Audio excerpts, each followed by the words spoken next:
lleno de posibilidades y rebosante de futuro, eso es precisamente el arte que hoy nos acompaña en el taller de uno de nuestros amigos escultores, Joaquín Armán, y el caserío también de Trini Miquelarena, que nos han dejado gustosamente su espacio para poder hacer hoy esta magnífica, espero, entrevista de dos escultores que también me acompaña a mi izquierda, pues José Luis Lasa, que ya conocemos. Así que buenas tardes a todos, bienvenidos a Versión de Arte. Y efectivamente, la escultura y el color, eso es lo que pretendemos hoy con estos dos escultores tratar. Y yo creo que necesitamos entender por qué la escultura hoy también vuelve a tener su importancia la superficie pintada o lacada, o incluso la materia ya no es tan importante como lo ha sido hace pues, unos años, ¿no? Así que, bueno, pues primero saludaros a los dos. José Luis, ¿qué tal? Gracias, muy buenas tardes. Hoy has venido un poquito estropeado porque andas con la espalda, ¿verdad? Sí, son los años.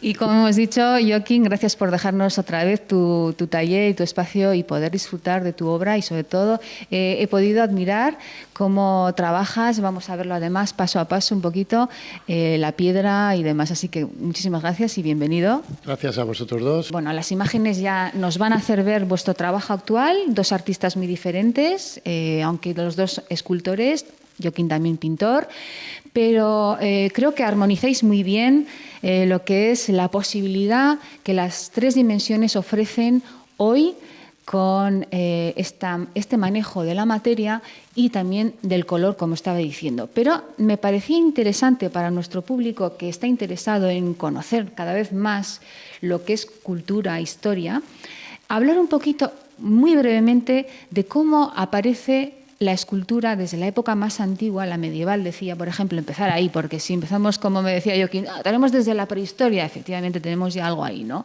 Pero si empezamos desde la medieval, el color era un manejo de simbología para que con él pudiéramos dar mensajes muy concretos. Joaquín, ¿me dices que sí? Sí.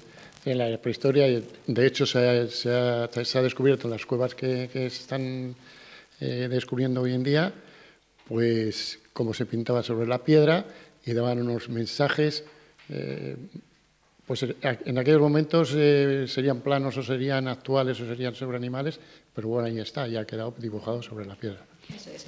Yo creo que la época más antigua, como la medieval, que hemos dicho, pues era un poco la cultura griega, la romana. Bueno, sobre todo lo importante era conseguir que ese volumen de piedra de mármol llegara a un realismo absoluto, ¿no? del cuerpo humano, de la mujer, del hombre. Y el color simbolizaba, a veces, por ejemplo, con el rojo, el que el guerrero había pues, ganado esa batalla. ¿No es así, José Luis? Sí, efectivamente. Sí, el color rojo ha sido en todos los tiempos, incluso en la prehistoria, el ocre incluido, pues el rojo siempre ha sido el color vibrante, el color de la victoria, el color de la conquista. Y los romanos eso lo practicaron, lo aplicaron de mil maneras y fue el color, yo creo que, en fin, poderoso, que incluyó en todos los 1000 años que duró la cultura romana. Yo creo que también quizás la cuestión económica, los pigmentos se traían de muy lejos y entonces, claro, pintar con azul era muy complicado porque eso venía desde la India, ¿no es así? Efectivamente. Los primeros que llegaron a desarrollar el azul turquesa, y hay otro azul que no recuerdo su nombre, pero puede ser. Entonces, los egipcios lo traían de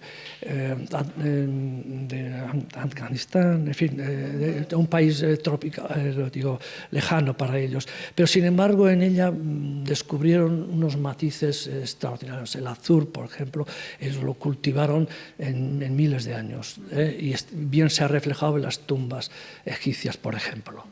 Bueno, entonces ya estamos viendo que ya hay un interés, yo creo que más bien estético, yo creo que el color, porque la materia ya, la piedra, el mármol que se usaba con esa elegancia, ¿no?, de la línea, de la forma, del volumen, que cada vez estaba más perfecto, el color era más, quizás, aparte de simbólicamente hablando, ¿no?, dando un mensaje de victoria, de nacimiento, de muerte incluso a veces, era también algo mucho más atractivo visualmente. El mármol, por ejemplo, y la piedra de una forma purista, o sea, es simplemente,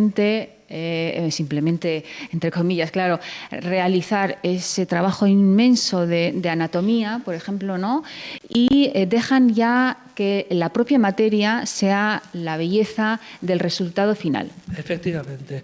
Hubo una época en que se descubrió el arte natural, digamos. La pintura en aquella época se consideró un añadido. Entonces, el efecto natural, ver el figurativo en mármol natural, fue una belleza desarrollada naturalmente en la Edad Media, por ejemplo. Eso es. Y ya, incluso ya en el Renacimiento, con esa perfección, ¿no?, de la forma anatómica, el blanco ya era suficiente para ya darle valor al trabajo del artista. Pasamos luego ya al barroco, ya rápidamente, porque tenemos que llegar a nuestra época y sobre todo luego hablar de vuestro trabajo. El barroco y el rococó es cuando ya nace la necesidad de que la madera se vuelva otra vez a pintar, los ojos, te decía, ¿verdad, José Luis?, son de vidrio, y ya empiezan a buscar ese trompe-l'œil, como decimos, ¿no?, donde ya se busca el realismo total, ¿no? Sí, y también en la cultura china y en la cultura india tenían ahí que reflejar de alguna manera, darle un carácter digamos, más vivo, más realista a las esculturas y a las figuras que hacían.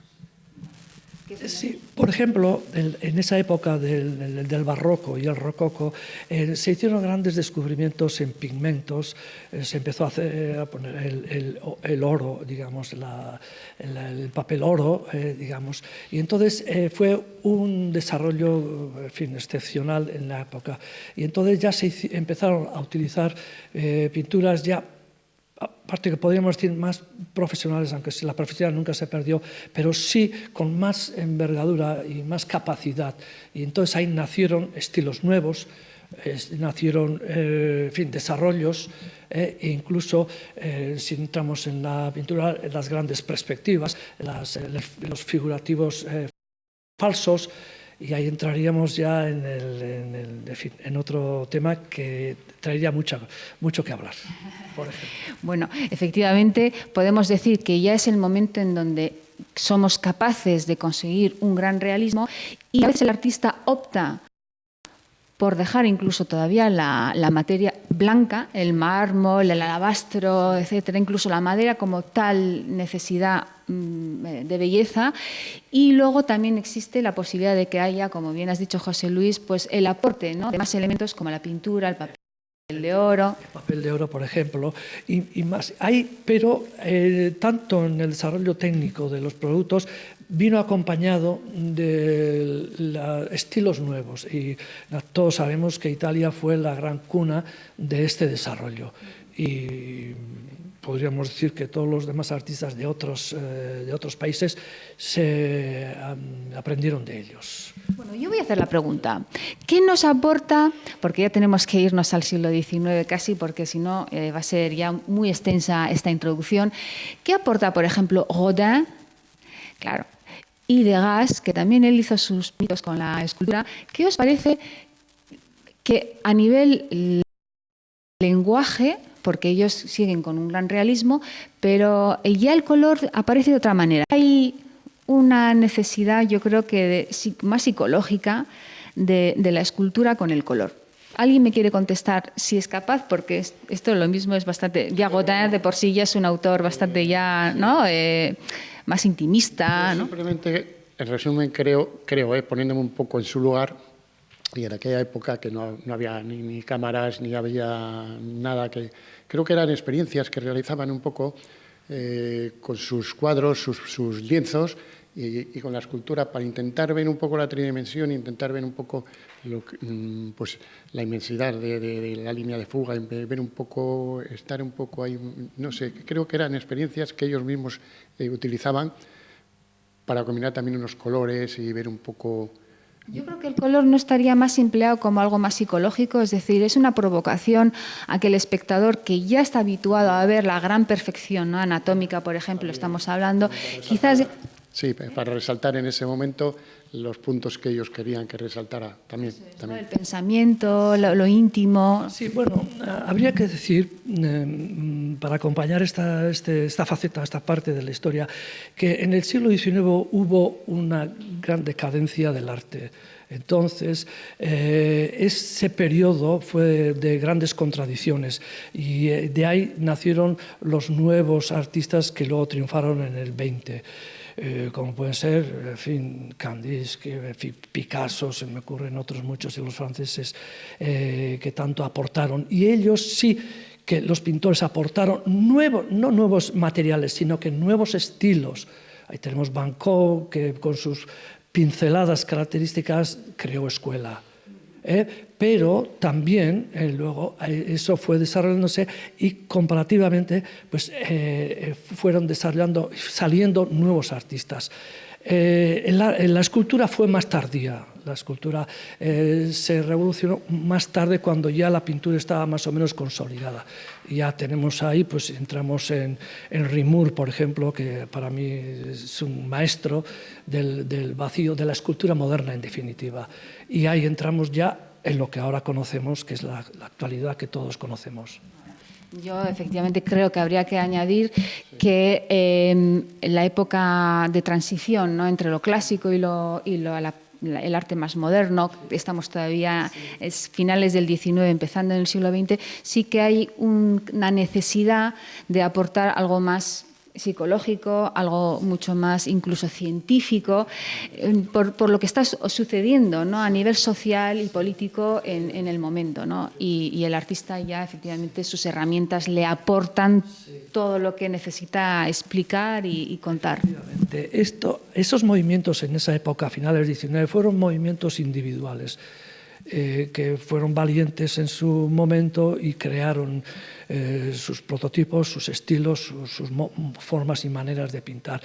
Pero luego ocurrió otro fenómeno que todos bien sabemos, que las dos guerras mundiales dejaron un pozo de amargura, de malestar, de decepción, y eso ahí ciertos pintores crearon, el amparo de eso, crearon unos nuevos estilos, y es lo que fundamentalmente conocemos ahora por arte cubista o arte moderno.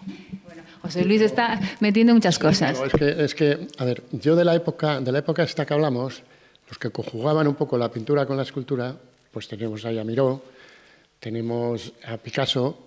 Todos estos grandes artistas han combinado al mismo tiempo pintura y escultura. Es un poco también lo que hago yo. Quizás sea un poco la mente, cambiarla un poco, de no estar continuamente mirando el cuadro y mirando otro cuadro, sino te viene bien para evaluar lo que estás haciendo y hacer un paréntesis y cambiar a la escultura y darle unos colores que pueden ser casi los mismos o parecidos de lo que estás haciendo en los cuadros. Y ahí tenemos a Picasso, a Miró y estos artistas, bueno, hay varios más que se me olvidan en este momento, pero combinaban perfectamente lo que era la pintura con la escultura. Yo creo que lo que también surge es la gran evolución rápida de distintos estilos. Estábamos hablando del cubismo, estábamos hablando del dadaísmo, del surrealismo, y todos ellos, estos estilos, nos aportan nuevas investigaciones sobre nuevos materiales incluso que no se habían hasta ahora utilizado, porque casi siempre la escultura se había basado en trabajar la piedra, el mármol, la madera, pero ya empezamos a utilizar pues el hierro, ya empezamos ya con el cartón, que eso ya Picasso lo hizo divinamente con las guitarras, y ya empezábamos a coger objetos de la calle que no sabíamos muy bien qué hacer con ellos, y hacemos desassemblage, que ahí estaba el dadaísmo. El collage, efectivamente. Sí, pero hay un detalle muy importante para que nos demos cuenta a dónde hemos llegado. En la década de los 10 al 20, por ejemplo, existieron varios movimientos importantes, como era el dadaísmo. El dadaísmo, en realidad, eran gente contestataria, inconformista, pero de mucha valía e inteligencia. Y ellos aportaron, por ejemplo, la pintura en movimiento. El dadaísmo fue el que consiguió la pintura en movimiento, y eso ha sido una creación del siglo XX, del primer cuarto del siglo XX. Y esto es cuando ves un perro correr y sus 4 patas se convierten en una hélice, por ejemplo, pues ya estás descubriendo un estilo nuevo. Y eso luego lo hemos aprovechado todos, o sobre todo los pintores, lo han aprovechado y han sido creaciones que luego se han aplicado en el resto de las porchas, por ejemplo. Joaquín, tú que eres también pintor, ¿me podrías decir entonces, según lo que está diciendo José Luis, que primero parece como que es la pintura la que inicia ¿no? un salto y el escultor va detrás? Sí, bueno, en parte es lógico. Si miras un poco, ya te digo, pues a Picasso, Miró y el mismo Néstor Basterrechea, pues lógicamente empiezan pues, con dibujo, con acuarela, con collage, escultura. O sea, creo que es una corriente, una idealidad que va y termina en la escultura. Ahí tenemos pues, a Oteiza y esto, que es ya el pensamiento final de tu obra, porque lógicamente no paramos nunca de evolucionar y estamos continuamente evolucionando, sino es que te quedarías ahí quieto, parado, muerto. Entonces, en esa evolución llegas al final, y yo creo que el final un poco de todo es la escultura, que para mí es, digamos, un poco el tope, la base, el final. Claro, habiendo recorrido anteriormente todo desde el principio, desde el dibujo. Bueno, y yo creo que una de las épocas también más grandiosas ha sido el descubrimiento del pop, porque América nos aportó esa frescura del día a día, de la sociedad más llana, ¿no? Como ella también necesita verse, ¿no? Dentro de un mundo quizás donde la cultura ha sido un poco para elitistas, gente pues adinerada, gente muy culta, y donde el pueblo siempre un poco se encontraba como de segundón. Y gracias a Andy Warhol y toda la filosofía del arte pop, aparece nuevamente también una escultura muy característica con color, que estábamos siempre hablando del color, señores y señoras, y donde nos aportan un mensaje donde ya entra el pueblo a ser el gran voyeur, ¿no? Efectivamente. Ya entramos en la época moderna, la contemporánea que estamos viviendo, y entonces, pues bien, como bien has dicho, el Warhol pues este hombre fue un hombre que yo creo que se aprovechó mucho del marketing y de las superventas. Entonces fue para mí un descaro en el cual no le importaba vender lo que fuera. Entonces, sin quitarle naturalmente el valor a su arte, pero sin embargo se aprovecha de una situación de grandes producciones o de grandes ventas. Ahí viene el marketing, y entonces ahí ya entramos en otro concepto del arte. Y entonces, pues bien, esto. Pero bueno, a pesar de todo, también se sigue haciendo buen arte. Yo creo que siempre hay una gran seriedad en todo lo que estamos hablando, porque no deja de ser historia. Algo no llega a ser historia cuando realmente hay un peso internacional reconocido, definido, comprado y vendido, claro. Y eso es una lógica que no se puede quitar ni darle otro peso, ¿no? Y luego yo creo que tenemos que terminar yo con las últimas vanguardias, que es lo que nos invitaba a José Luis llegar a definir, que es las últimas tendencias en donde ya aparecen realmente materiales que lo mismo vosotros habéis utilizado, que es, por ejemplo, el acero inoxidable, las muñecas hinchables, por ejemplo, estoy pensando en Kunz, en fin, ya estamos ya con la luz, ya aparece la luz en la escultura, en los espacios, bueno, estamos ya realmente en la vanguardia. Joaquín, ¿qué opinión tienes? Porque esto es lo último de lo último y a veces pues esto nos cuesta un poco, ¿no? Sí, nos cuesta un poco. En fin, lógicamente se está evolucionando, y más hoy en día con Internet y con los medios que se tienen. No sé dónde se llegará, pero lo que sí tengo claro es que para definir, para que se vea la escultura, que estamos hablando de escultura y más pintada, patinada, tiene que ser algo artesano y algo real. Ahí no creo que tardará bastante en intervenir medios artificiales. Y sí, le puedes dar unas características distintas de luz, de sonido, de movimiento, pero siempre está la mano y el pensamiento y el cerebro del artista artesano, que no sé cómo definirnos muy bien, que es en realidad el que crea la base de todo ese movimiento. Bueno, yo Yo creo que todo puede estar, todo es necesario, ¿no? Puede ser también que la obra a veces se entienda como un producto vendible y otras veces se puede entender como una investigación para un concepto. Entonces, claro, eso puede ser una luz, puede ser una instalación, claro, eso no se vende, eso simplemente es un mensaje que estás dando a lo que a lo que esperemos sea luego el día de mañana una definición de historia, deísmo, ¿no? Sí, es que hemos pasado de una época muy floreciente, que había dinero en los ayuntamientos y en las diputaciones, de poner esculturas y obra pública en parques y en esto, y creo que eso también, bajo mi punto de vista, debe cambiar. Yo lo vi en Mallorca, en Palma de Mallorca, y vi unos recintos cerrados en los cuales había obra pequeña, obra mediana, digamos como un museo, pero al aire libre. Entonces, no sé, algo también tiene que ir cambiando, evolucionando, porque ya no es poner en una plaza una escultura que, bueno, los niños y todo el mundo la puede ver como para esto, pero ahí también tendrá que ir evolucionando un poco y cambiando de alguna manera tal que la puedas disfrutar y puedan disfrutar todo el mundo de lo que estás exponiendo. Bueno, y ahora vamos a dedicarnos un poco a vuestro trabajo porque me habéis ayudado a hacer un repaso rápido de lo que es historia de escultura con color y vamos a llegar a lo que decía Joaquín, a la obra artesanal, porque todavía existen artistas que se dedican a trabajar la materia, en tu caso, José Luis, sobre todo la madera. Qué bien la sabes manejar porque estos óvalos son impresionantes. Cuéntanos un poco cómo integras el color. Bien, el color prácticamente, digamos que es un catálogo bastante reducido en cuanto al color, ya que estamos trabajando la madera. Y la madera siempre se agradece que sea natural y con unas pigmentaciones mínimas. En este caso, pues vemos ahí una roble natural. En este caso sigue siendo madera, pero en este caso lo hemos hecho un negro satinado, por ejemplo. Aquí tenemos, en este caso, un óxido verde. Bueno, esto se ha hecho pensando en que algún día pues, se hará una escultura pública en bronce o en acero corte, por ejemplo. Entonces, pues, más que en los colores estoy centrado en, digamos, en el diseño. Para mí el diseño tiene muchísimo valor, muchísima importancia y verás que jugamos con la línea ovoide, el vacío, fundamentalmente, pero buscando siempre nuevas líneas, corrientes, nuevos estilos, buscando la belleza en el huevo, en el vacío. Yo creo que aparte de la habilidad que tienes con tu materia, que es la madera, es increíble las formas que eres capaz de darle a la escultura y el aporte de color que últimamente estás integrando en esta investigación me parece que es acertado, porque a veces la propia materia, cuando se repite, es como que nos aburre un poco, ¿no?